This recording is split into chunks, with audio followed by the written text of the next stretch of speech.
Сәлем достар, бүгін сіздермен бірге осындай өте әдемі әрі өзі кішкентай бента торт дайындайтын боламыз. Кеттік. Алдымен коржын дайындаймыз. Корж үшін бізге жұмыртқамыз бен қантымызды миксерге салып, жақсылап көпіртеміз.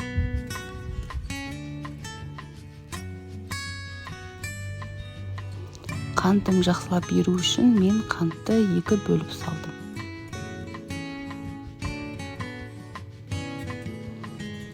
Қант пен жұмыртқа жақсылап взбивать етілгеннен кейін үстіне сұйық майымыз бен сүтімізді құямыз.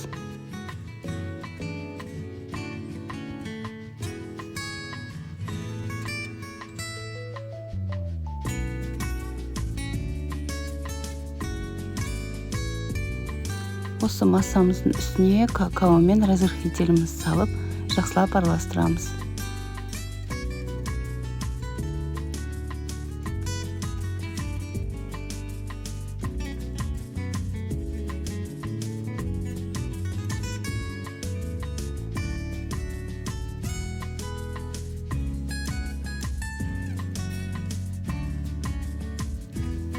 Дайын болған массамыздың үстіне ұнымызды салып, тағы да жақсылап араластырамыз.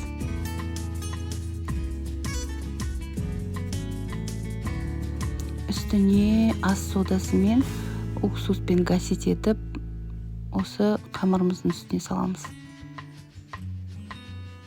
Біздің тестамыз дайын, оны противенға құямыз.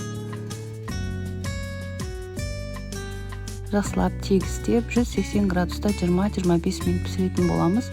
Өздеріңіздің духовкаларыңызға байланысты. Енді конфи дайындайтын боламыз. Ол үшін кез келген жидектің үстіне қантымыз бен кукурузный крахмал саламыз. Және 2 шай қасық суымызды құйып, баяу отта қоюланғанша қайнататын боламыз.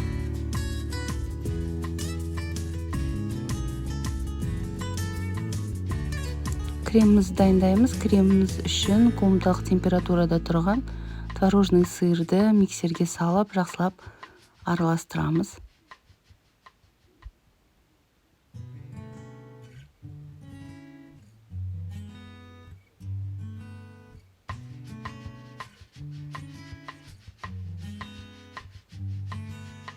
Үстіне сахарный пудрамызды салып, сливкимізді құйып,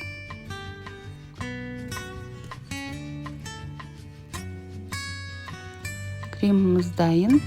Енді дайын болған коржығымызды осындай формамен ойып алатын боламыз.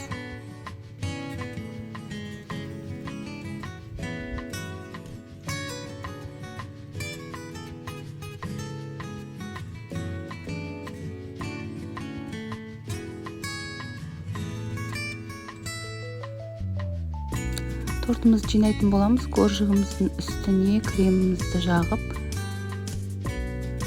тегістейтін боламыз.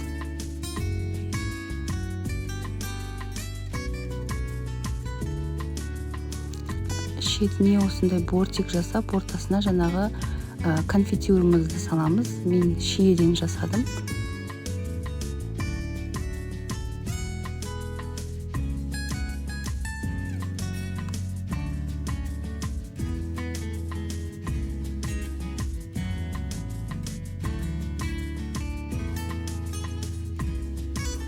Үстіне екінші коржығымызды салып, бетіне крем жағып, тортымыздың жан-жағын барлығын тегістейтін боламыз.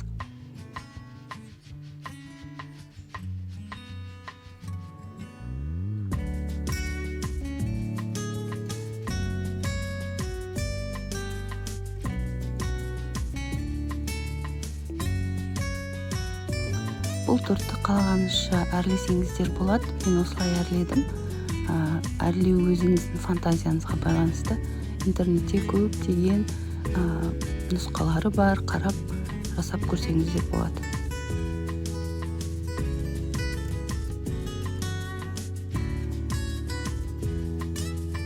Осындай бента тортқа арналған ыдыстың ішіне пергамент қағазын салып, тортымызды саламыз. Міне бізде осындай бента торт дайын болды.